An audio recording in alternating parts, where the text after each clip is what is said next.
Any summer holidays kannu call GT Holidays ku pannu. GT Holidays, South India's #1 travel brand. Renocon AAC Blocks.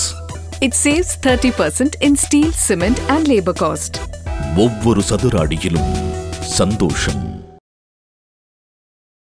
இந்த தேர்தல் களத்தில் ஒரு 4 முனை போட்டி நிலவர மாதிரியான ஒரு சூழல். திமுக, அதிமுக, அப்புறம் பாஜக கூட்டணி, நாம் தமிழர் அப்படின்னு சொல்லிட்டு எந்த கூட்டணி முன்னணியில் இருக்குது அப்படின்னு ஒரு நாம் கேவஸ் 4 முனை போட்டின்னு சொல்லலாம். நம்ம நாம் தமிழர்களையும் அந்த கட்சியும் சேர்த்துக்கணும் அப்படிங்கிற அடிப்படையில். ஆனால் உண்மையான போட்டி அப்படிங்கிறது ட்ரையாங்குலர் கான்டெஸ்ட்.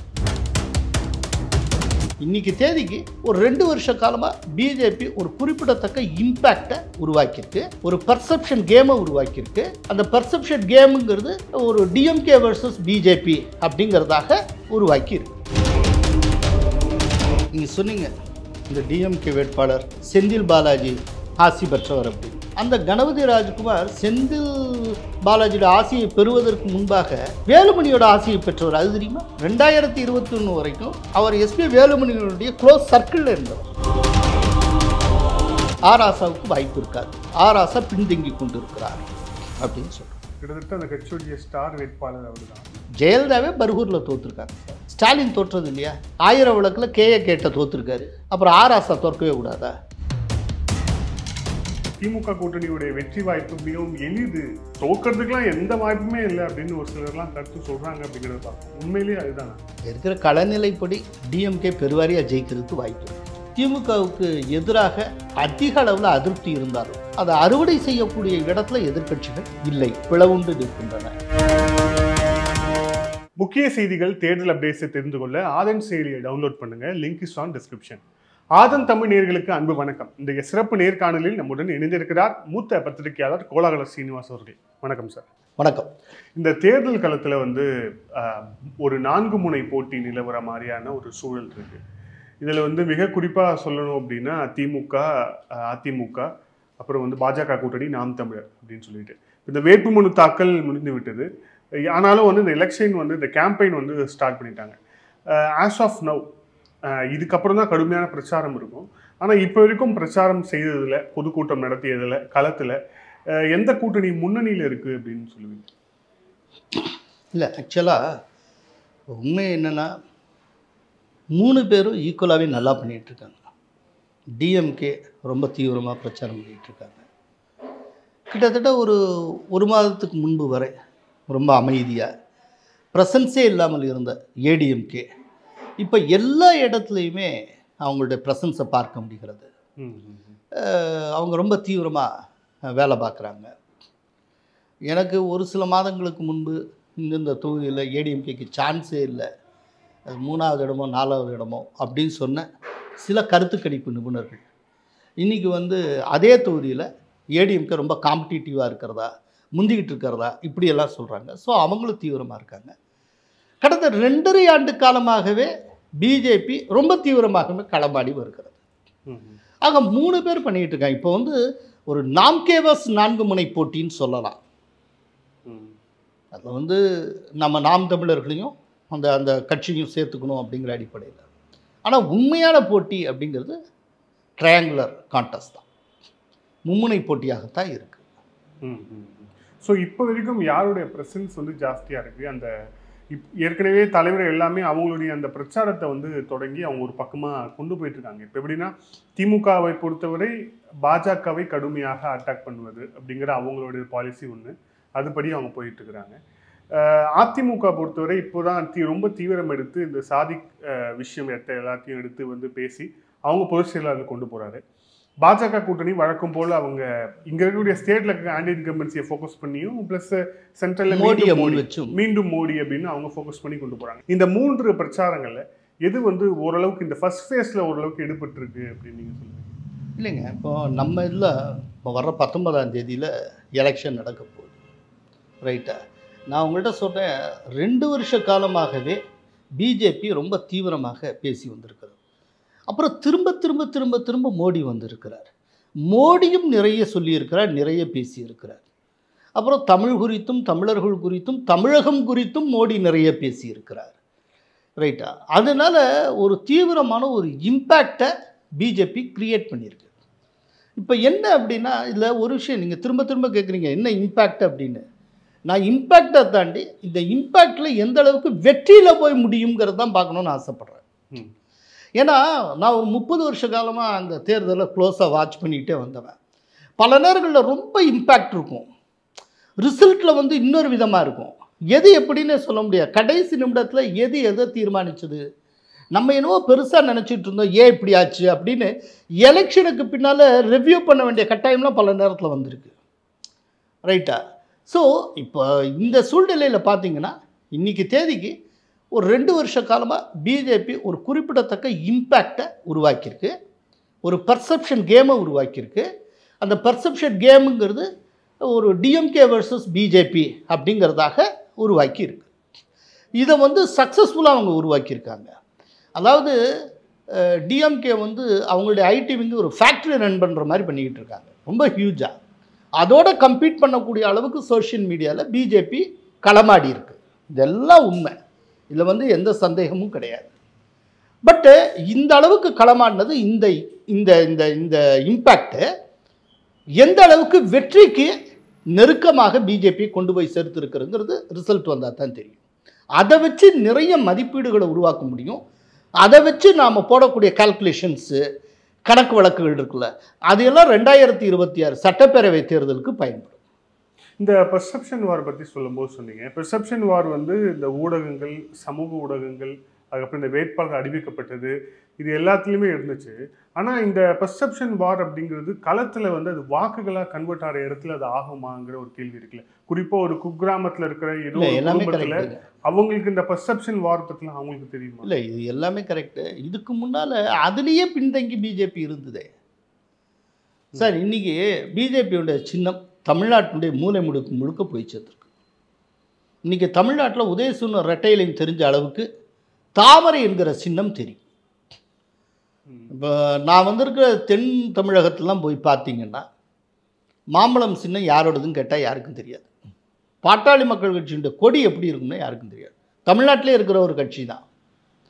அதே போலத்தில் வட தமிழகத்தில் போய் ஒரு ஃபார்வர்ட் பிளாக் கட்சியை பற்றி கேளுங்க, அதோட கொடி எப்படி இருக்குங்கிறது யாருக்கும் தெரிஞ்சிருக்காது. ரைட்டா? இங்கே இருக்கிற கட்சி ஒன்று அங்கே தெரியாது ஒரு பகுதிக்கு, அதே போல் இந்த பக்கத்தில் இருக்க அங்கே தெரியாது, அப்படிலாம் இருந்தது. ஆனால் இன்றைக்கி பிஜேபியை பற்றின ஒரு தெளிவான அறிமுகம் தமிழ்நாட்டில் எல்லா இடத்துலையும் நிகழ்ந்திருக்கிறது. பிஜேபிங்கிறது யார், என்ன பார்ட்டி, அது எப்படிப்பட்ட பார்ட்டி, அதுக்கு யார் தலைவர், என்ன ஏது, எல்லாமே ஒரு அடிப்படை தகவல் ஃபுல்லாக சேர்ந்துருக்கு. இன்றைக்கி சின்னம் அத்தனையும் சாதாரண குக்கிராமத்துக்கு கூட போய் சேர்ந்துருக்கு. மிகச்சிறந்த ஒரு அறிமுகம் கிடைத்திருக்கு. அதனால் இந்த 2 வருஷ காலத்துக்கு மேலாக ரொம்ப தீவிரமாக எல்லாம் பண்ணினதன் மூலமாக ஒரு பெரிய அளவில் ஃபவுண்டேஷன் பண்ணியிருக்காங்க. இந்த ஃபவுண்டேஷன் வந்து வெற்றிக்கு கொண்டு போகுதா, எப்படி, என்ன, எத்தனை தொகுதிகளில் வெற்றி, இது எல்லாத்தையும் நம்ம பார்க்கணும்.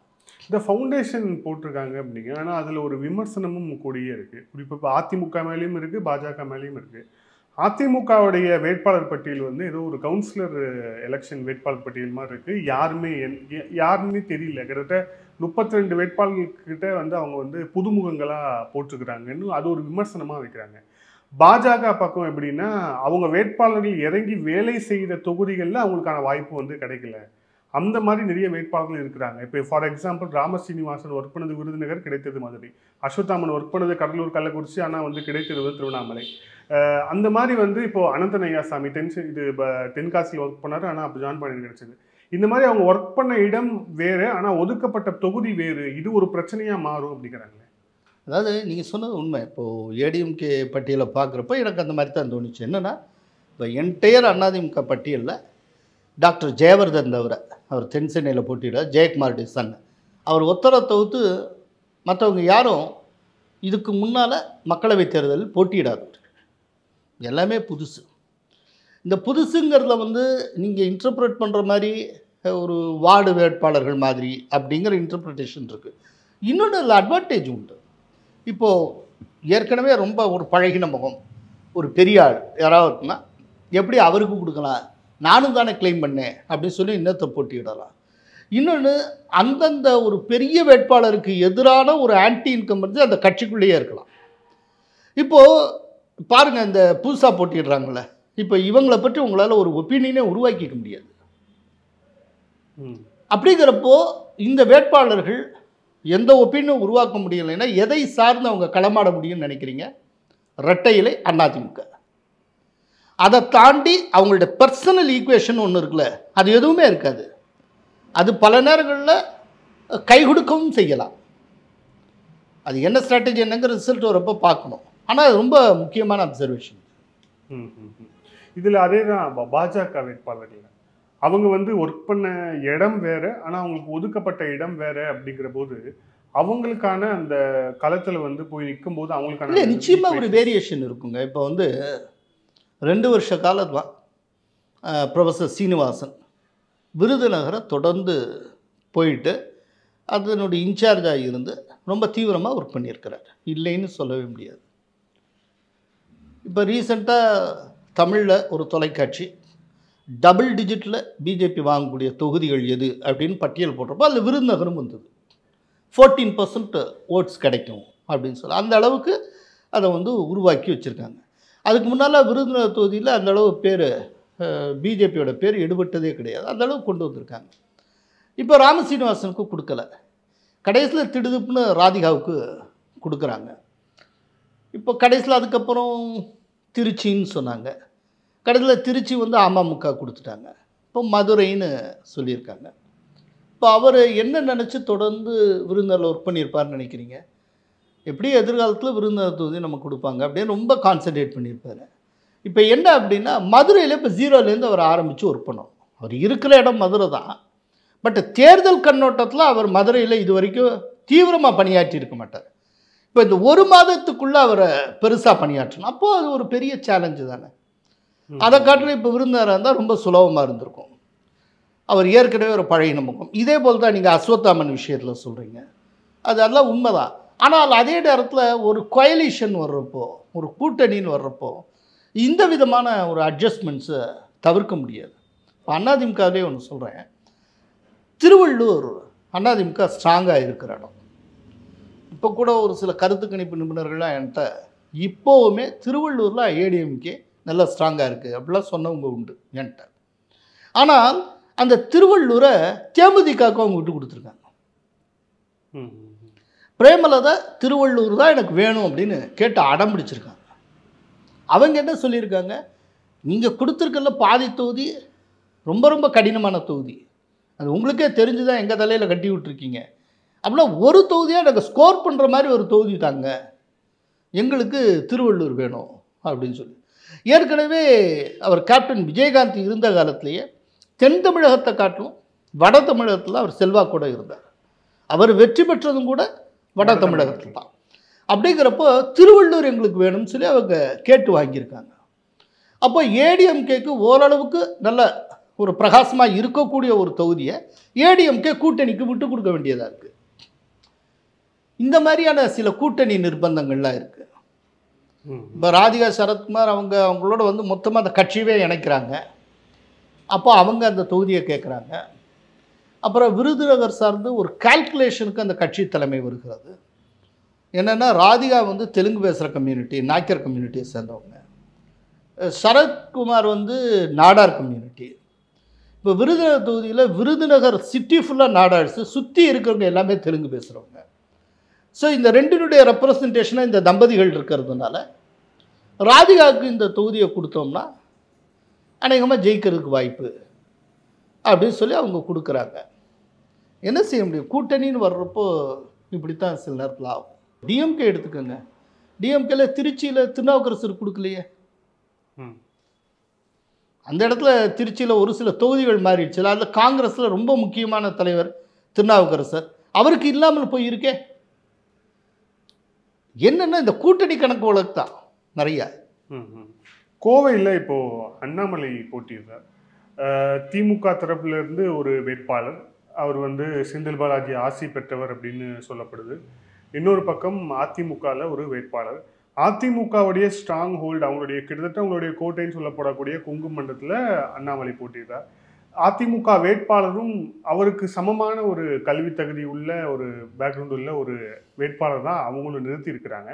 இன்னொரு பக்கம் திமுக திமுக ஏற்கனவே போன உள்ளாட்சி தேர்தலில் அங்கே நல்லா பெர்ஃபார்ம் பண்ணாங்க. செந்தில் பாலாஜி அவர்களுடைய சில விஷயங்கள் எல்லாமே வந்து அங்கே அவங்களுக்கு கூடுதல் பலமாக இருக்குன்னு சொல்கிறாங்க. இத்தனை தாக்குதலையும் அண்ணாமலை தாக்கு பிடிப்பாரா? அதாவது நீங்கள் சொன்னீங்க இந்த டிஎம்கே வேட்பாளர் செந்தில் பாலாஜி ஆசி பெற்றவர் அப்படின்னு. அந்த கணபதி ராஜ்குமார் செந்தில் பாலாஜியோட ஆசையை பெறுவதற்கு முன்பாக வேலுமணியோட ஆசையை பெற்றவர். அது தெரியுமா? 2021 வரைக்கும் அவர் எஸ்பி வேலுமணியினுடைய க்ளோஸ் சர்க்கிளில் இருந்தவர். 2021 வரைக்கும் அவரை ஏடிஎம்கேக்காரர். 2014 அவர் வந்து அதிமுகவின் சார்பில் கோயம்புத்தூருடைய மேயராக இருந்தவர். அவர் அந்த மேயர் எலெக்ஷனில் பிஜேபியினுடைய நந்தகுமாருக்கு எதிராக போட்டியிட்டு கிட்டத்தட்ட 2.25 லட்சம் வாக்குகள் வித்தியாசத்தில் வென்றவர்.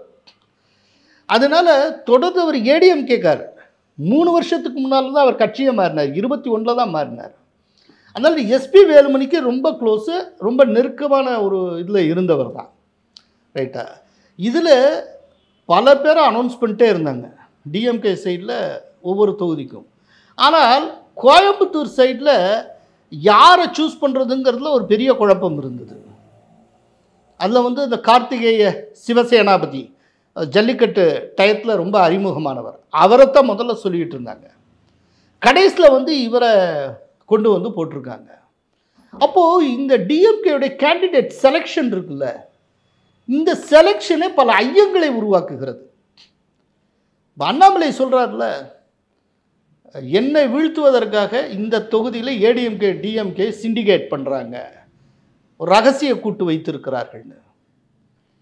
அதை வந்து சும்மா போகிற பக்கில் ஒரு ஸ்வீப்பிங்காக சும்மா என்னத்தையோ சொல்லிட்டு போகிறான்னு சொல்கிறதுக்கு இல்லை. இருக்கலாம். அந்த கேண்டிடேட் செலெக்ஷன், டிஎம்கே கேண்டிடேட் செலெக்ஷன்லேயே அதற்கான சமிக்கைகள் உள்ளன. சந்தேகப்படுவதற்கான தாதுக்கள் அத்தனையும் உள்ளன. அதனால்தான் கணபதி ராஜ்குமாரை அவங்க செலக்ட் பண்ணியிருக்காங்களோ அப்படின்னு எனக்கு தோணுது. அதனால அண்ணாமலைக்கு எதிராக இவங்க 2 பேருமே பாடுபடுவாங்க. கடைசி ஒரு 2 நாளில் சில ரசாயன மாற்றம் நடக்கும். அதை வச்சு சிண்டிகேட் ஃபார்ம் ஆகிடுச்சா இல்லையாங்கிறத நம்ம உணரலாம். நீங்கள் எலெக்ஷனுக்கு 2 நாளைக்கு முன்னால் என்கிட்ட இன்டர்வியூ எடுக்கிற மாதிரி வந்தீங்கன்னா அப்போ நான் உங்களுக்கு சொல்லிடுவேன். அந்த அந்த கெமிஸ்ட்ரி அந்த அந்த ரசாயனத்தோட வாடையெல்லாம் அடிக்கும் நமக்கு. அப்போ தெரிஞ்சு போகும். ஆனால் அதுக்கான பாசிபிலிட்டிஸ் உண்டு.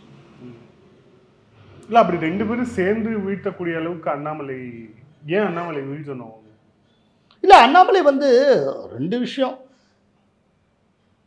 டிஎம்கே ஊழல் ஃபைல்ஸு அம்பலப்படுத்துகிறார். தொடர்ந்து டிஎம்கே எதிர்த்து அவர் தான் 2.25 வருஷமாக பேசி வந்திருக்கிறார். அவர் மாநில தலைவராக பொறுப்பேற்ற போதே எங்களுடைய அரசியல் எதிரி தமிழகத்தில் டிஎம்கே தான் அப்படின்னு அவர் சொல்லிட்டு தான் வந்தார். அதனால் அவரை டார்கெட் பண்ணுறாங்க. ஏடிஎம்கேயை பொறுத்தளவில் ஏடிஎம்கே கூட்டணி கட்சியில் இருக்கும்போதே, கூட்டணியாக இருக்கும்போதே அண்ணாமலை அவ்வப்போது விமர்சித்து வந்திருக்கிறார். டைம்ஸ் ஆஃப் இந்தியா கொடுத்த இன்டர்வியூவில் ஜெயலலிதாவே அவர் விமர்சித்திருக்கிறார். அதுக்கு அவங்க இந்த பக்கம் பதில் சொன்னாங்க. இப்படி 2 பேருக்கு இடையில், அப்போது கூட்டணிக்குள்ளே இருக்கிறப்ப 2 தரப்புக்கு இடையில் இருந்த உரசல் உங்கள் அத்தனை பேருக்கும் தெரியும். அப்படிங்கிறப்போ இப்போ 2 பேருக்கும் பொது எதிரி மாதிரி அண்ணாமலை உருவாக்குறார். அதனால கோயம்புத்தூரில் இவரை வீழ்த்துவதற்கு 2 பேரும் கைகோர்க்கலாம் அப்படிங்கிறதுக்கான சாத்தியங்கள் உண்டு. இதை நான் சொல்லலை, முதல்ல அண்ணாமலையே சொல்லியிருக்கிற ப்ரெஸ் மீட்டில். அதனால் அதுக்கான சாத்தியம் ஒரு பிரசிடென்ஸுக்காக சொல்கிறேன். இப்படி கொலாபரேட் பண்ணுறது, அப்புறம் அந்த ரகசியமாக சிண்டிகேட் பண்ணுறது, இது வந்து எப்பயாவது ரேர் அக்கேஷன்ஸில் தமிழ்நாட்டில் நடக்கும். இப்போ அண்மையில் நாம் பார்க்க நடந்த ஒரு விஷயம் ஆர்கே நகர் இடைத்தேர்தல். அதில் ஜெயலலிதாவை காட்டில் அதிக வாக்குகள் வித்தியாசத்தில் டிடிவி தினகரன் ஜெயித்தார். டிஎம்கே டெபாசிட் இழந்தது. அப்போ ஆளுங்கட்சியாக இருந்த ஏடிஎம்கே டிடிவி தினகரனை தோற்றது. மெட்ராஸில் இருக்கக்கூடிய ஒரு தொகுதியில் டிஎம்கே எங்கேயாவது டெபாசிட் இழக்குமா? அப்படின்னா டிஎம்கேட ரெகுலர் வாக்குகள் ஃபுல்லாக யாருக்கு போச்சு, ஏன் போச்சு? ஏன்னா ஸ்டாலினுக்கு ஒரு கணக்கு இருந்தது. என்னென்னா அன்னைக்கு ஸ்டாலினுக்கு 89 எம்எல்ஏக்கள். இந்த ஆர்கே நகரில் ஜெயிச்சா 90 ஆக போகுது, அவ்வளவுதான். அதுக்கு பதிலாக ஒரு டிடிவியை கொண்டு வந்தால் சட்டப்பேரவைக்குள்ளே நுழைய விட்டோம்னா ஏடிஎம்கே உடைப்பார், இந்த ஆட்சியை திரும்ப சீக்கிரமாகவே வீட்டுக்கு அனுப்பிச்சிடலாம் அப்படிங்கிறது அவருடைய கால்குலேஷனாக இருந்தது. அதே போல் ரொம்ப சின்சியராக அந்த வேலையை டிடிவி தினகரன் பார்த்தார். ஏடிஎம்கேல 18 எம்எல்ஏக்களை வெளியில் கொண்டு வந்தார், கவர்னரை சந்தித்தார். அதுக்கப்புறம் தான் சபாநாயகர் அந்த 18 பேரையும் தகுதி நீக்கம் செய்தார். இந்த கதையெல்லாம் உங்களுக்கு தெரியும். ஸோ இந்த விதமான சிண்டிகேட் சில பர்பஸுக்காக எப்போவாவது அவ்வப்போது நடப்பது உண்டு. ஸோ இது நடந்திருக்குங்கிறதுக்கான முன்னுதாரணமாக இதை சொல்கிறேன். மற்றபடி இதை பற்றி இப்போ ஆராய்ச்சி பண்ண வேண்டிய அவசியம் இல்லை, நடந்து முடிஞ்சு போன கதை. அதே போல் ஒரு சிண்டிகேட் இப்போது கோவையில் நடக்கக்கூடும் அப்படின்னு அண்ணாமலை சந்தேகிக்கிறார். அந்த சந்தேகத்தில் அர்த்தம் உள்ளது அப்படின்னு நான் சொல்கிறேன். இப்போ இந்த நீலகிரியில் மத்திய இணையமைச்சர் எல் முருகன் நிற்கிறாரு. அவரை எதிர்த்து ஏற்கனவே சிட்டிங் எம்பியாக இருக்கக்கூடிய ஏ ராஜா நிற்கிறாரு. அதுக்கப்புறம் அதிமுக தரப்புல தனபால் அவர்களுடைய மகன் இருக்கிறார். ஸோ இதில் கிட்டத்தட்ட 2 வேட்பாளர் ஒரே சமூகம். ஸோ இதில் இப்போது இந்த மும்முனை போட்டி அப்படிங்கிறது இந்த நீலகிரி தொகுதியில் இது வந்து எப்படி இருக்கும்? குறிப்பாக இந்த ஒரு வாரத்துக்கு முன்னாடி இந்த 2G கேஸோடைய அப்டேட்டும் வந்தது. அதாவது அந்த டெல்லி உயர்நீதிமன்றத்தில் அந்த அப்பீல் ஏற்றுக்கொள்ளப்பட்டது. ஸோ ஏற்றுக்கொள்ளப்பட்டது ஒரு பக்கம். அதுக்கப்புறம் அவர் மீதான விமர்சனங்கள் தொடர்ச்சியாக இருந்துகிட்டே இருக்குது. இப்போது மும்முனை போட்டி நீலகிரியில் எப்படி இருக்கும் களம்?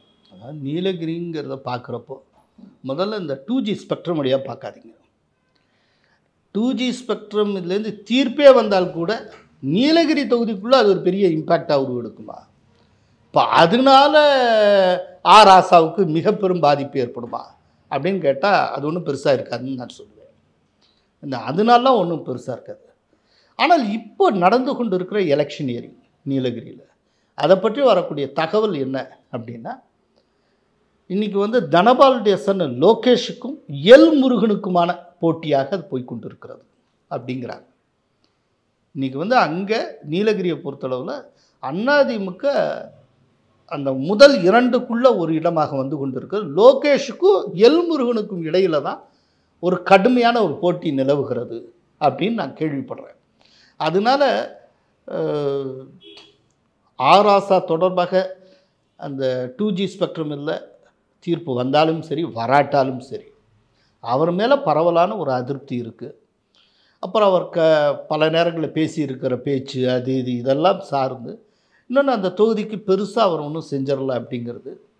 அப்படி செய்யணும்னா மத்தியில் ஆட்சியில் இருக்கக்கூடிய ஒரு கட்சியாக இருந்தால் தான் அங்கே இருக்க ஒரு தோட்ட தொழிலாளர்களோ தேயிலை தோட்டத்திலோ மற்றவங்களுக்கோ விடிவு பிறக்கும் அப்படிங்கிற ஒரு பார்வை இருக்குது. இன்னொன்று இப்போ இருக்கிறவர் சிட்டிங் மத்திய அமைச்சர், எதிர்த்து இது பண்ணுறவர் முன்னாள் மத்திய அமைச்சர், இதுக்கிடையில் லோகேஷ். இப்போது அந்த போட்டியினுடைய அந்த தன்மையே மாறிக்கொண்டு இருக்கு, கெமிஸ்ட்ரி மாறிக்கொண்டு இருக்கிறது. அது லோகேஷுக்கும் எல் முருகனுக்கும் இடையிலான போட்டியாக மாறிக்கொண்டிருக்கிறது அப்படின்னு நான் கேள்விப்பட்டேன். ஸோ ராஜாவுக்கு அந்த அளவுக்கு அந்த வாய்ப்பு ராசாவுக்கு வாய்ப்பு இருக்காது அப்படிங்கிறாங்க. ராசா பின்தங்கி கொண்டு இருக்கிறார் அப்படின்னு சொல்கிறாங்க. ஆனால் அந்த கட்சியோடைய கிட்டத்தட்ட அந்த கட்சியோடைய ஸ்டார் வேட்பாளர் அவர் தான், அவரும் சொல்லுவாங்க. ஸோ அந்த அளவுக்கு இல்லை, அவர் தோற்றும் இருக்கிறாரு. ஆமாம், தோற்று போயிருக்கிறார். தோற்கவே கூடாதுன்னா ஒன்றும் கிடையாது. அவர் ஸ்டார் வேட்பாளராக இருக்கலாம், எதுவாக இருக்கலாம். மக்கள் சார் ஜெயலலிதாவே பர்கூரில் தோற்றுருக்காங்க, அப்புறம் என்ன இவர் என்ன பெரிய ராசா? ஜெயலலிதாவே பர்கூரில் தோற்றுருக்காங்க சார். ஸ்டாலின் தோற்றது இல்லையா? 1000 விளக்கில் கேட்ட தோற்றுருக்காரு. அப்புறம் ராசா தோற்கவே கூடாதா? இப்போ இந்த மும்முனை போட்டி இப்போது நீலகிரியில் நிலவுது அப்படிங்கிறது நம்ம பார்த்தோம். ஆனால் இப்போ அப்படியே தூத்துக்குடி வந்தோம் அப்படின்னா கிட்டத்தட்ட அதே மாதிரியான சிண்டிகேட் அங்கேயும் வேலை செஞ்சுதா அப்படிங்கிற ஒரு சந்தேகத்தை கிளப்புறாங்க. அங்கே அதிமுகவில் நிறுத்தப்பட்ட ஒரு வேட்பாளர் பார்த்தோம் அப்படின்னா அவர் சென்னைக்காரரு, இங்கே ஏதோ புத்தூர் ஹாஸ்பிட்டல் வச்சுருந்தாரு அப்படின்ட்டு அவரை சொல்கிறாங்க. பட் ஆனால் பூர்வீகம் தூத்துக்குடி அப்படிங்கிறாங்க. தூத்துக்குடியில் கனிமொழி அவர்களுக்கு எதிராக அந்த அளவுக்கு வலிமையான ஒரு வேட்பாளர்கள் அங்கே நிறுத்தப்படவில்லை. தமிழிசை இருந்தது, ஆனால் தென் சென்னைக்கு மாற்றி. நான் ஒன்று கேட்குறேன், இப்போ தூத்துக்குடிக்கும் தமிழ் மாநில காங்கிரஸுக்கு என்ன சார் சம்பந்தம்?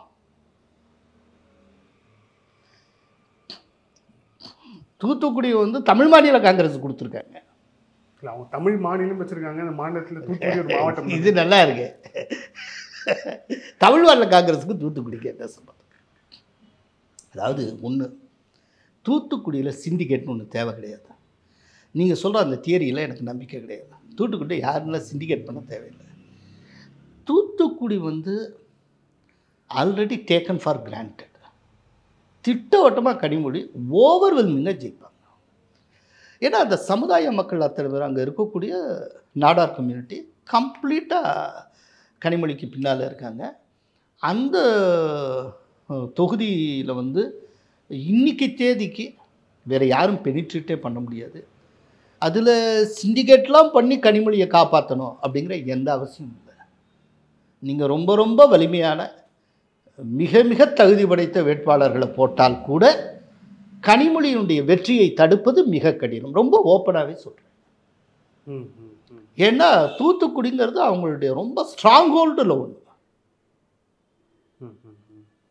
ஸோ அங்கே அவங்களுக்கான இல்லை, அது ஒரு இது எப்படி தூத்துக்குடி இப்போ கனிமொழின்னு சொல்கிறேன், அதே போல் திருநெல்வேலியில் திட்டவட்டமாக நயினார் நாகேந்திரன் ஜெயிப்பாருங்க. ஓவர்வெல்மிங்காக ஜெயிப்பாருங்க. தூத்துக்குடியில் எவ்வளவு ஓட்டு வித்தியாசத்தில் கனிமொழி ஜெயிக்கிறாரோ அதே அளவுக்கு ஓட்டு வித்தியாசத்தில் நயினார் நாகேந்திரன் பிஜேபி சார்பில் திருநெல்வேலி தொகுதியில் வெற்றி பெறுவது உறுதி. பிரமாதமாக போயிட்டுருக்கு. நான் பல சோர்ஸில் கேட்குறேன், தினம் விசாரிச்சுட்டு இருக்கேன், நிறையா அந்த இது சம்மந்தமாக நான் அப்சர்வ் பண்ணிக்கிட்டே இருக்கேன். ஓவர்வெல்மிங்காக ஜெயிப்பார் நயினார் நாகேந்திரன். கன்னியாகுமரி தொகுதியில் எப்படி இருக்கு? ஏன்னா கன்னியாகுமரி தொகுதியில் பொன் ராதாகிருஷ்ணன் மேலேயும் ஒரு பெரிய எதிர்பார்ப்பு இருக்குது. அதே டைமில் விஜய் வசந்த் அவர் வந்து சிட்டிங் எம்பியாக இருக்கிறாரு. அவங்க அப்பா வேலை செய்ய தொகுதி, அவங்க அப்பா இறந்துட்டால ஒரு சிம்பத்தி, அது இந்த மாதிரியான விஷயங்கள் சொல்கிறாங்க. கன்னியாகுமரி வந்து தேசியவாதிகளுக்கான தொகுதி ரைட்டா? அது வந்து ரொம்ப டைட்டான தொகுதி, ரொம்ப டைட்டான தொகுதி. இப்போ வந்து இவர் நயினார் நாகேந்திரன் பிரமாதமாக ஜெயிப்பார்னு நான் சொல்கிற மாதிரி கன்னியாகுமரிக்கு அப்படி நான் சொல்ல மாட்டேன். ஓப்பனாக சொல்கிறேன், ரொம்ப கடினமான ஒரு தொகுதி. பொன்னார் கடுமையாக களமாடி ஆகணும். என்னென்னா அதில் ஒரு விஷயம் இருக்குங்க, கன்னியாகுமரியில் ட்ரெடிஷ்னலாக ஸ்ட்ராங்காக இருக்கிறது என்னென்ன ஃபோர்ஸஸ் அப்படின்னு பார்த்தீங்கன்னா காங்கிரஸ், கம்யூனிஸ்ட், இது பிஜேபி. இப்போ பிஜேபி ஒரு பக்கம் இருக்குது, காங்கிரஸும் கம்யூனிஸ்டும் சேர்ந்து ஒரு கூட்டணியாக நிற்கிறாங்க. அப்போது அவங்க சைடு ரொம்ப ஒரு ஸ்ட்ராங்காக இருக்கிறதுக்கான வாய்ப்புகள் உண்டு. இதுக்கு மத்தியில் ரொம்ப கடுமையாக முயற்சி எடுக்க வேண்டியிருக்கும் பொன்னார் வந்து. அதனால் கன்னியாகுமரியை பொன்னாருக்கு ஒரு கேக் வாக்கான தொகுதின்னு நான் சொல்ல மாட்டேன். இல்லை, கன்னியாகுமரியில் வந்து ஹிந்துஸ் வந்து மைனாரிட்டி, அங்கே வந்து கிறிஸ்துவர்கள் தான் மெஜாரிட்டியாக இருக்கிற 50% மேலே கிறிஸ்துவர்கள் தான் இருக்கிறார்கள். இப்போ நாம் தமிழர் கட்சி சார்பில் ஒரு கிறிஸ்துவ வேட்பாளர் தான் களமிறக்கப்பட்டிருக்காரு. ஸோ ஒருவேளை இந்த கிறிஸ்துவ வாக்குகள் வந்து பிரிஞ்சு அப்படிங்கிறாரு, அதில் ஒரு பொன்னாருக்கு ஒரு எட்ஜ் இருக்குன்னு நம்மளால சொல்ல முடியாது. நாம் தமிழர் கட்சிக்கு அங்கே என்ன பெரிய செல்வாக்கு உண்டு? ஒரு கிறிஸ்துவரை இது பண்ணனாலே கிறிஸ்தவங்க அத்தனை பேர் இது பண்ணிடுவாங்களா சார்? போன எலெக்ஷனில் அவங்க 50,000 ஓட்டு வாங்கினாங்க சார். இருக்கலாமே. அந்த சூழ்நிலையிலும் தானே அங்கே வந்து யார் ஜெயிச்சா? காங்கிரஸ் வேட்பாளர் ஜெயிச்சிருக்காரு. நீங்கள் தானே சொல்கிறீங்க போன தடவை பிரித்தாங்க இந்த மாதிரி சொல்லிங்க, அப்படியும் அவங்க ஜெயிச்சிருக்காங்கல்ல. அந்த முன்னுதாரணமும் இருக்கு. இன்னொன்று, இந்த விஷயத்தை ஓட்டு போடுறவங்களுக்கு தெரியும் சார். இன்றைக்கி ஓட்டு போடுறவங்க ஒன்றும் தெரியாதவங்க கிடையாது. இன்றைக்கி ஓட்டு போடுறவங்களுக்கு அரசியல்வாதியை கட்டுற விஷயங்கள் நிறைய தெரிஞ்சிருக்குங்க. அதனால் நான் வந்து பொன்னாரை வந்து ரூல்ட் அவுட் பண்ணலை, நாட் பாசிபிள்னு சொல்லலை. ஆனால் பொன்னார் வந்து ரொம்ப கடுமையாக ஒர்க் பண்ண வேண்டியிருக்குங்கிறேன். அவ்வளோ, அதாவது நான் நயினார் நாகேந்திரனுக்கு சொல்கிற மாதிரி சுலபமாக கேக் வாக்காக அவரை ஜெயிக்கிறதுங்கிறது அவ்வளோ ஈஸியான விஷயம் இல்லை. அந்த மாதிரி கிடையாதுங்கிறேன். சிச்சுவேஷன் ரொம்ப டைட்டாக இருக்குன்னு சொல்கிறேன். அவ்வளோதான். திமுகவுடைய பொதுச் செயலாளர் துரைமுருகன் அவர்கள் ஒரு மேடையில் பேசும்போது, தேர்தல் நெருக்கத்தில் ஒரு திமுக வேட்பாளர் கைது செய்யக்கூடும் அப்படின்ட்டு வந்து சொல்லியிருக்கிறார். அவர் யாரை சொல்லியிருப்பாரு? இவ்வளவு சொன்னது அந்த பேரையும் சேர்த்து சொல்லிடலாம். ஏன்னா போன தடவை அவருடைய மகன் எல்லாம் ரெய்டெலாம் நடந்தது. 39 38 தொகுதியில் ஒழுங்காக தேர்தல் நடந்தது, அதை மட்டும் ஹோல்ட் பண்ணாங்க. அதுக்கப்புறம் திரும்ப மறு தேர்தல் நடந்தது. மறு தேர்தலில் ரொம்ப தக்கி முக்கி கடைசியில் கஷ்டப்பட்டு தான் அவர் வெற்றி பெற்றார். அதுக்கு முன்னால் நடந்த அந்த சட்டப்பேரவை தேர்தல்லையும் தப்பித்தம் படைச்சோம்னு தான் துரைமுருகனை வெற்றி பெற்றார். ஸோ இதுலேருந்து ஒரு கன்க்ளூஷனுக்கு நீங்கள் வரலாம். அந்த தொகுதியை பொறுத்தளவில் துரைமுருகன் ஃபேமிலிக்கு உண்டான ஒரு செல்வாக்கு இருக்குல்ல, அவராகட்டும் அவருடைய மகனாக, அது தொடர்ந்து சரிவு கண்டு வந்திருக்கிறது. சட்டப்பேரவை தேர்தலில் துரைமுருகனே வாங்கிய வாக்குகள், அதே போல் மறு தேர்தலில் அவருடைய சன்னு வாங்கின வாக்குகள் அதெல்லாம் பார்த்தீங்கன்னா அந்த ஃபேமிலிக்கு தொடர்ந்து ஒரு வீழ்ச்சி இருக்கிறது. ஸோ இந்த எலெக்ஷன் அதைத்தான் சொல்ல வரேன். அப்படிங்கிறப்போ இதை கணக்கில் கொண்டு வேறு ஒரு வேட்பாளரை டிஎம்கே அறிவித்திருந்தால் ரொம்ப புத்திசாலித்தனமான நடவடிக்கையாக இருந்திருக்கும். இப்போ வேலூரில் வேற ஒருத்தர் அறிவிச்சிருந்தால் அது ரொம்ப கடினமாக இருக்கும். அதனால வேலூரில் ஏசி சண்முகத்துக்கான வெற்றி வாய்ப்பு கூடுகிறது என்று நான் நினைக்கிறேன். ஸோ அவருக்கான வாய்ப்பு இருக்கு. அவருக்கான வாய்ப்பு. டெல்லி முதலமைச்சர் அரவிந்த் கெஜ்ரிவால் வந்து அமலாக்கத்துறையால் கைது செய்யப்பட்ட பிறகு எல்லா அரசியல்வாதிகளுக்கும் இது ஒரு பயம் வந்துருச்சோ, தேர்தல் நேரத்தில் நம்ம கூட கைது செய்ய, யார் மேலாம் வழக்கு இருக்கோ நாமளும் வந்து கைது செய்யப்படலாம் அப்படிங்கிற ஒரு பயத்தின் வெளிப்பாடு துரைமுருகன் பேசினதா, இல்லை கான்கிரீட்டா எதுவும் கிடைச்சதால பேசியிருக்காரு? இல்லை, நான் அப்படி பயம்னு நினைக்கல. ஒருவேளை துரைமுருகனை பற்றியே அவங்க கட்சியை சேர்ந்த ஒருத்தர் சொல்லியிருந்தார் தெரியுமா, 60,000 கோடி வரைக்கும் துரைமுருகன் சம்பாதிச்சிட்டான்னு. அதை கண்டு இப்போ பயப்படுறாரா என்னமோ தெரியல. அவங்க கட்சியை சேர்ந்தவங்க, வேற யாரும் இல்லை. அமலாக்கத்துறையை மற்றவங்கள சொல்ல, குடியாத்தம் குமரன் நினைக்கிறேன், அவர் வந்து 60,000 கோடின்னாரு. அதே போல் பிடிஆர் பள்ளிவேல் தியாகராஜன் ஒரு ஆடியோவில் 30,000 கோடின்னு சொல்லிட்டு உதயநிதி ஸ்டாலின் அந்த சபரீசன் அந்த இதை கோட் பண்ணியெல்லாம் சொல்லியிருக்கிறார். ஸோ அவருடைய பேரே அடிபட்டுருக்கிறதுனால அதனால ஏற்பட்டிருக்கிற ஒரு பயமாக இருக்கலாம். மற்றபடி அமலாக்கத்துறை கேஜ்ரிவாலை கைது செய்யணும், அதுக்காக ஒவ்வொருத்தரையாக கைது செஞ்சுட்டுலாம் ஒன்றும் இல்லை. கைது செய்யறதுக்கு ஒரு முகாந்திரம் இருக்கணும். எப்போதுமே ரொம்ப முக்கியமான அரசியல்வாதியை தூக்குறாங்க அப்படின்னா அதுக்கு 1000 தடவை யோசிப்பாங்க. ஹோம் மினிஸ்ட்ரியில் எவ்வளோ டிஸ்கஸ் பண்ணுவாங்க தெரியுமா, ஹோம் மினிஸ்டர்ட்டையும் எவ்வளோ டிஸ்கஸ் பண்ணுவாங்க தெரியுமா. ஏன்னா இவ்வளவு பண்ணிவிட்டு கடைசியில் கோர்ட்டில் டிஃபீட் ஆச்சுன்னு வைங்க, ரொம்ப பெரிய அது ஒரு பின்னடைவாக கருதப்படும். எலெக்ஷன் டயத்தில் அது மிகப்பெரிய பின்னடைவாயிரும். ரொம்ப யோசிப்பாங்க. உங்களுக்கு எதிராக ரொம்ப இருக்கிற ஆதாரம் திட்டவட்டமானதாகவும் உறுதியானதாகவும் இருந்தால் மட்டுமே உங்களை வந்து உள்ளே தூக்குவாங்க. அப்படி இல்லைன்னா அதில் 1% உங்களுக்கு டவுட் இருந்தால் கூட விட்டு பிடிப்பாங்க. இப்போ கேஜ்ரிவாலை வந்து இது பண்ணியிருக்காங்க அப்படின்னா அந்த அளவுக்கு கிளின்ச்சிங் எவிடன்ஸ் அவங்களுக்கு கிடச்சிருக்கு. இன்றைக்கி கேஜ்ரிவால் வந்து இப்போ இருக்கிற சூழ்நிலை தப்பிப்பது மிக கடினம். அதனால்தான் திடீர்னு வெளிநாடுகள்லேருந்துலாம் சத்தம் வருது. அமெரிக்கா ஆட்சேபனை, ஜெர்மனி, என்ன இவங்களுக்கு சார், இந்தியாவில் தினம் தினம் ஏதோ ஒரு அரசியல்வாதி மேலே ஏதோ ஒரு புகார் வந்துகிட்டு இருக்கு, தினம் ஒரு லீகல் ப்ரொசீடிங்ஸ் போயிட்டுருக்கு, போலீஸ் ப்ரொசீடிங்ஸ் போயிட்டுருக்கு, எவ்வளவோ இருக்குல்ல. இவ்வளோ பெரிய 140 கோடி மக்கள் வாழக்கூடிய இந்தியாவில் எத்தனை பொலிட்டீஷியன்ஸுக்கு எதிராக எத்தனை ப்ரொசீடிங்ஸ் போயிட்டுருக்கு. வெளிநாடுகள் அதுக்கெல்லாம் வாயை திறக்கலை. கேஜ்ரிவாலுக்கு மட்டும் அப்படி என்ன அமெரிக்கா வாய் திறக்குது, அவங்க துடிக்கிறாங்களே, என்ன காரணம்? என்னன்னா கேஜ்ரிவால் வந்து சில வெளிநாடு ஏஜென்ட் போல செயல்பட்டவர். எப்போதுமே இந்த வெளிநாட்டினுடைய உளவுத்துறைங்கிறது இங்கே சில அரசியல்வாதிகளை தயாரிச்சு வச்சிருக்கோம். பெரும்பாலும் இந்த விதமான ஆட்கள் எல்லாருமே என்ஜிஓ பாலிடிக்ஸ் மூலமாக அந்த அயல் நாடுகளுடைய முகத்தை அவங்க நினைக்கிறத இங்கே நடைமுறைப்படுத்திட்டு இருப்பாங்க. ஓப்பன் பாலிடிக்ஸுக்கு வர மாட்டாங்க. என்ஜிஓவுக்கு வெளிநாட்டிலேருந்து பணம் வரும். என்ஜிஓ பாலிடிக்ஸ் தான் இப்போ ஃபேஷன். அவங்க விதவிதமான பெயரில் இருப்பாங்க. அவங்க வந்து ஒரு பக்கம் திடீர் ஸ்டெர்லைட்டுக்கு எதிராக போராட்டம் நடத்துவாங்க, ஸ்டெர்லைட்டை முடக்குவாங்க.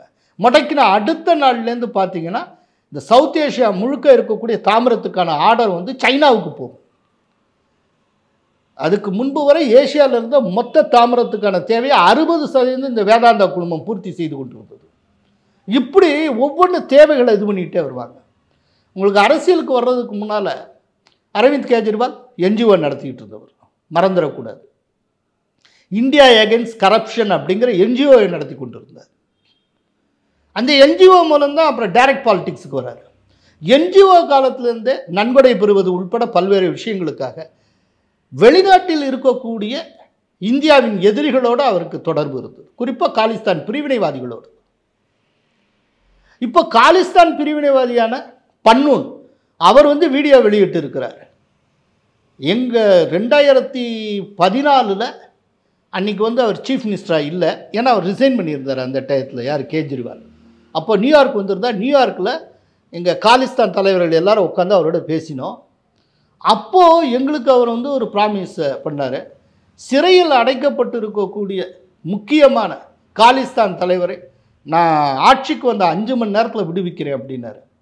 அதற்காக 2014 2022 வரை நாங்கள் கிட்டத்தட்ட 134 கோடி ரூபாயை கேஜ்ரிவாலுக்கு தந்திருக்கிறோம். இப்படி தேடப்படுகிற பயங்கரவாதி சொல்லுகிறார். இந்த பன்னூன் அப்படிங்கிற இந்த ஒரு பிரிவினைவாதியை, பயங்கரவாதியை போட்டு தள்ளுறாங்க, அதாவது அதுக்கு வந்து இந்திய உளவு ஏஜென்ட் முயற்சி செஞ்சாங்க அப்படின்னு சொல்லி அமெரிக்கா ரீசெண்டாக கூட ஒரு நடவடிக்கை எடுத்தது. அதற்காக நிகில் குப்தா அப்படிங்கிற ஒருத்தரை அரெஸ்ட் பண்ணுறதுக்கு அமெரிக்க அரசு தேடியது. அவர் வந்து செக் ரிப்பப்ளிக்கில் இருந்தார். செக்கோஸ்லோவேக்கியா கவர்மெண்ட்டை சொல்லி செக் ரிப்பப்ளிக்கில் வச்சு நிகில் குப்தா 2023 ஜூன் 30 கைது செய்யப்பட்டார். இன்றைக்கி அவர் செக் ரிப்பப்ளிக்கில் இருக்கக்கூடிய பிரிசனில் இருக்கார், ஜெயிலில் இருக்கிறார் நிகில் குப்தா. அவர் வந்து இந்தியாவுடைய ரகசிய ஏஜென்ட் அப்படின்னு அமெரிக்கா குற்றம் சாட்டுகிறது அந்த பன்னூனுக்காக. ரைட்டா? அந்த பன்னூன் தான் நாங்கள் 134 கோடி ரூபாய் அரவிந்த் கெஜ்ரிவாலுக்கு தந்தோங்கிறாரு. ரொம்ப அப்பட்டமாக பிரிவினைவாதிகளோடு தொடர்பு இருக்கக்கூடியவர் கேஜ்ரிவால். அதனால தான் ஒரு தடவை கேஜ்ரிவால் தன்னை பற்றி சொன்னப்போ, நான் வந்து ஒரு அராஜகவாதி, ஐ ஆம் அன் அனார்கிஸ்ட் என்று டிக்ளேர் பண்ணினவர். இந்திய அரசியல்வாதிகளே மிக மிக ஆபத்தான அரசியல்வாதி அரவிந்த் கெஜ்ரிவால். அதனால தான் இத்தனை வெளிநாடுகள் அவர் போட்டி போட்டுக்கொண்டு பாடுபடுறாங்க. ரொம்ப நேர்மையான முறையில் நீதி நடவடிக்கை இருக்க வேண்டும், சட்ட நடவடிக்கை இருக்க வேண்டும், நீதித்துறை ரொம்ப நேர்மையாக நியாயமாக செயல்பட வேண்டியது இந்திய நீதித்துறைக்கு இவங்க சொல்லித்தராங்க. இந்திய நீதித்துறை வந்து இந்திரா காந்தி ஆட்சியில் இருந்தப்போவே இந்திரா காந்தி போட்டியிட்டு வென்ற அந்த தேர்தலை போட்டியிட்டது, ஜெயிச்சது செல்லாது என்று கூறியது அலகாபாத் ஹைகோர்ட்டு. ஆனால் இவர்கள் நீதித்துறையை சஸ்பெக்ட் பண்ணக்கூடிய டோனை கஷ்டப்பட்டு வெளிநாட்டு அமைப்புகள் உருவாக்கி கொண்டு இருக்கின்றன. அதுக்கு காரணம் என்ன அப்படின்னா, நீதித்துறையில் குறிப்பாக ஜட்ஜுகள் மத்தியில் ஒரு சைக்காலஜி உருவாக்குறது. என்னென்னா, கேஜ்ரிவாலுக்கு எதிராக தரப்படுகிற எந்த தீர்ப்பும் நடுநிலைமையற்ற தீர்ப்பாக கருதப்படும். ஸோ கேஜ்ரிவாலுக்கு ஆதரவாக தீர்ப்பு தந்தால் தான் அது நியாயமான தீர்ப்பாக உலகின் பார்வையில் அமையும். சர்வதேச நாடுகள் அப்படித்தான் பார்க்கின்றன அப்படிங்கிற ஒரு பார்வையை உருவாக்கும். இது வந்து ஒரு சைக்காலஜியை நீதிபதிகள்கிட்டே உருவாக்கும். எங்கடா இந்த ஆளுக்கு எதிராக இது பண்ணால் நம்மளுடைய நேர்மையை சந்தேகிச்சுருவாங்களோ, இப்படி ஒரு ப்ரெஷரை கொண்டு வருவது. அதனால தான் வழக்கறிஞர்கள் 600 பேர் ஹரிஷ் சால்வே உள்பட கடிதம் எழுதியிருக்காங்க இன்றைக்கி தலைமை நீதிபதிக்கு. இந்த மாதிரி ரொம்ப ஒரு மோசமான சிச்சுவேஷன் நடந்து கொண்டு இருக்கிறது.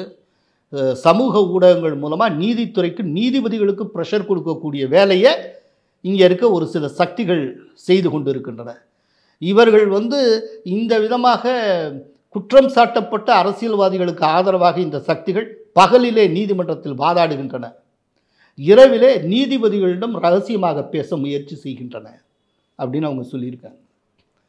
அது பற்றி ட்விட்டரில் இது பண்ணியிருக்கிற மோடி சொல்லியிருக்கிறார், கடந்த காலத்தில் வந்து ஒரு கமிட்டட் ஜுடிஷியரி வேண்டும் என்று சொன்னவர்கள் இன்னைக்கு நீதித்துறையினுடைய சுதந்திரத்தை கேள்விக்குள்ளாக்குகிறார்கள் அப்படின்னு.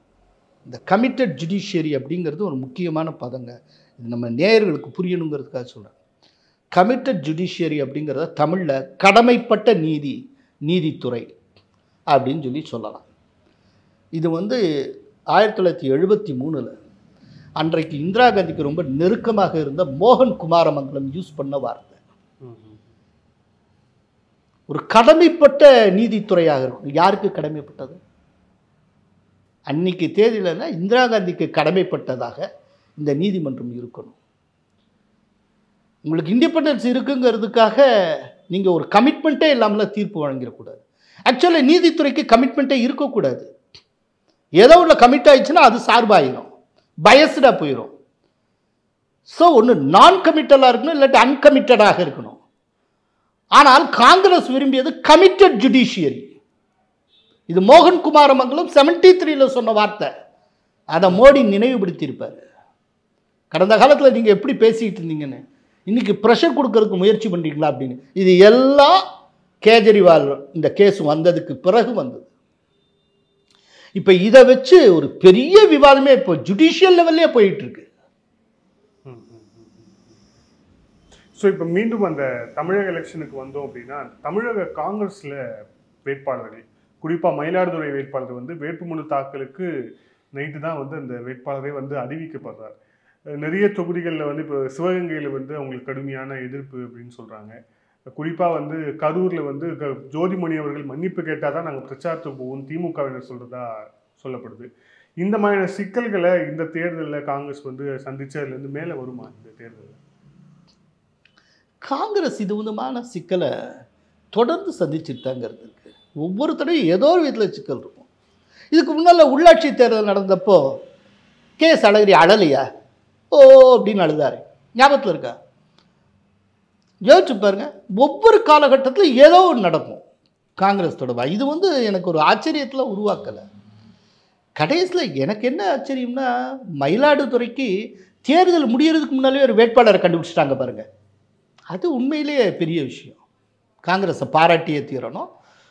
அதே போல் இங்கே திருநெல்வேலியில் அப்படி தான் ராபர்ட் ப்ரூஸ் அப்படின்னு ஒருத்தர் போட்டாங்க. அவரை ஏற்று ராமசுப்பு முன்னாள் எம்பி தாக்கல் பண்ணார். அப்புறம் விட்ரா பண்ணிட்டார்னு வச்சுக்கோங்க. இப்படி இந்த உள்குத்து எல்லாமே அது காங்கிரஸ் கலாச்சாரத்தினுடைய ஒரு பகுதி. இதெல்லாம் எதுவும் இல்லைன்னா அங்கே காங்கிரஸ் இல்லை என்று பொருள். சத்தியம் பண்ணால் கூட அங்கே காங்கிரஸ் இல்லைன்னா நம்பியா? காங்கிரஸ் இருந்தால் இந்த இதெல்லாம் இருக்கணும், கலகலப்பாக இருக்கும். அது அப்படித்தான் நடக்கும். இது ஏதோ 1-2 தொகுதியில் இப்படித்தான் நடக்கும். இது இயல்பாக நடக்கக்கூடிய ஒரு விஷயம். இந்த நேர்காணல இறுதியான கேள்வி, திமுக கூட்டணி தான் இப்போ வரைக்கும் பெருவாரியான இடங்களில் ஜெயிக்கும் அப்படின்ட்டு வந்து நம்பப்படுது. அதுக்கு வந்து எங்களுடைய ஆட்சியின் சாதனை அப்படின்னு அவங்க தரப்பில் சொன்னாலும் கூட, 2வது கட்டத்தில் என்ன சொல்கிறாங்கன்னா, அதிமுக பாஜக கூட்டணி பிரிந்தது ஒரு மிகப்பெரிய காரணம். ஏன்னா இந்த ஆளுங்கட்சிக்கு எதிரான ஆன்டி இன்கம்பன்சி வந்து பிரியுது. அது ஒரு முக்கியமான ஃபேக்டராக இருக்கும். ப்ளஸ் சிறுபான்மை வாக்குகளும் சேர்றதால திமுக கூட்டணியுடைய வெற்றி வாய்ப்பு மிகவும் எளிது, தோக்கிறதுக்கெலாம் எந்த வாய்ப்புமே இல்லை அப்படின்னு ஒரு சிலர்லாம் கருத்து சொல்கிறாங்க அப்படிங்கிறத பார்க்கணும். உண்மையிலேயே அதுதானே? இப்போ இருக்கிற களநிலைப்படி டிஎம்கே பெருவாரியாக ஜெயிக்கிறதுக்கு வாய்ப்பு இருக்குது. திமுகவுக்கு எதிராக அதிக அளவில் அதிருப்தி இருந்தாலும் அதை அறுவடை செய்யக்கூடிய இடத்துல எதிர்க்கட்சிகள் இல்லை. எதிர்க்கட்சிகள் பிளவுண்டு இருக்கின்றன. அது ஒரு காரணமாக சொல்லப்படுகிறது. இது ஒன்று. ஆனால் அதே நேரத்தில் இதுக்கு கவுண்டர் ஒன்று இருக்குது. சரி, ஏடிஎம்கேயும் பிஜேபியும் சேர்ந்து இருந்தால் பெரிய வெற்றியை அடைஞ்சிருக்கலாம் அப்படின்னா, போன எலெக்ஷனில் சேர்ந்து தானே இருந்தாங்க, ஆனால் ஏன் ஜெயிக்கலை அப்படின்னு ஒரு கேள்வி இருக்குது. ஸோ சேர்ந்தால் மட்டுமே வென்றுவிட முடியும் அப்படிங்கிறதுக்கு எந்த உத்தரவாதமும் கிடையாது. அதுவும் இருக்குது. அதனால ஒரு விஷயம் என்னென்னா, மோடி வந்து திட்டவட்டமாக பிரதமராக வருவார், பிஜேபி ஆட்சியை பிடிக்கும் அப்படின்னு உணர்ந்த நிலையில் இந்த தேர்தல் நடக்கிறது. 2019 தேர்தலில் இது உணரப்படலை. இந்த விஷயம் மோடி இந்த தடவை வரமாட்டார்னு நினச்சி தமிழ்நாடு ஓட்டு போட்டது. இப்போ வருவார்னு தெரிஞ்சே ஓட்டு போட போகிறாங்க. ரைட்டா? இப்படி வருவார்னு தெரிஞ்சு ஓட்டு போடுற சூழ்நிலையில் 2 பேரும் ஒரு சக்தியாக இருந்திருந்தால் பெரிய அளவில் ஜெயிச்சிருக்கலாம் அப்படிங்கிறது பல பேருடைய நம்பிக்கையாக இருக்கிறது. ஆனால் அதே நேரத்தில் இதை நம்புவதற்கு அதிமுக தயாராக இருந்தாங்க, இதை நம்புவதற்கு பிஜேபியும் தயாராக இருந்தாங்க, சம்பந்தப்பட்ட கட்சிகளே தயாராக. என்னென்னா ஏடிஎம்கே பார்வை என்னென்னா, சிறுபான்மை எங்களை விட்டு போயிட்டாங்க, அதனால நாங்கள் தோற்றுக்கிட்டே இருக்கோம்னு அவங்க சொல்கிறாங்க. பிஜேபி தனித்து நின்றால் மட்டுமே வளர முடியும், கழகங்களை சார்ந்தே இருந்தால் ஒரு நாளும் நம்மளால் வளர முடியாது அப்படின்ட்டு அவங்க போகிறாங்க. அதனால் இப்போது ஏடிஎம்கே முடிவை நியாயப்படுத்துகிற அளவுக்கு தேர்தல் ரிசல்ட் வருதா, அதை நம்ம பொறுத்து இருந்து பார்க்கணும். போன தடவை சேர்ந்து இருந்தே ஒரு தொகுதி தான் ஜெயித்தாங்க. இப்போ பிரிஞ்சு வந்திருக்காங்க வெளியில். நாங்கள் என்டிஏலேருந்து விலகுகிறோங்கிற அறிவிப்பை ஏடிஎம்கே தான் வெளியிட்டது. அப்படிங்கிறப்போ இப்போ அவங்க பிரிஞ்சு வந்ததை நியாயப்படுத்தக்கூடிய விதத்தில் ரிசல்ட் வருதான்னு பார்க்கணும். அதே போல் தனித்து இருந்தால் தான் வளர முடியும் அப்படிங்கிறது பிஜேபி நம்புகிறது. இப்போ இவங்க போட்டிட்டு இருக்காங்க. தன் தலைமையில் ஒரு கூட்டணி அமைத்து பிஜேபி போட்டியிடுகிறது. அது பிஜேபி தனியாக எவ்வளோ பர்சன்டேஜ் வாங்கும், கூட்டணி முழுக்க சேர்த்து எத்தனை பர்சன்டேஜ் வாங்கும், எத்தனை தொகுதிகளில் ஜெயிக்கும், இதெல்லாம் வச்சு அதனுடைய ஒரு பார்வை அது சரியாங்கிறத நியாயப்படுத்துகிறதா எப்படி என்னங்கிறது ரிசல்ட்டுக்கு அப்புறம் தான் தெரியும். இப்போ நீங்கள் கேட்ட பல விடைகள் வந்து ரிசல்ட்டுக்கு அப்புறம் தான் நம்ம டிஸ்கஸ் பண்ண முடியும். ஆனால் நீங்கள் ரிசல்ட்டுக்கு அப்புறம் டிஸ்கஸ் பண்ணுறதுக்கு ஏகப்பட்ட விஷயங்கள் இருக்குங்க. பிரித்து மேயலாம். ரொம்ப இன்டலெக்சுவலாகவும் அனலிட்டிக்கலாகவும் பேசுறதுக்கு நிறைய வாய்ப்புகள் இருக்குது. இதுவரைக்கும் தமிழ்நாட்டில் நடந்திருக்க தேர்தலில் ரொம்ப ரொம்ப முக்கியமான தேர்தல் இது. அது வந்து உறுதி. நன்றி சார். பல்வேறு கேள்வி thank you sir. Thank you so much.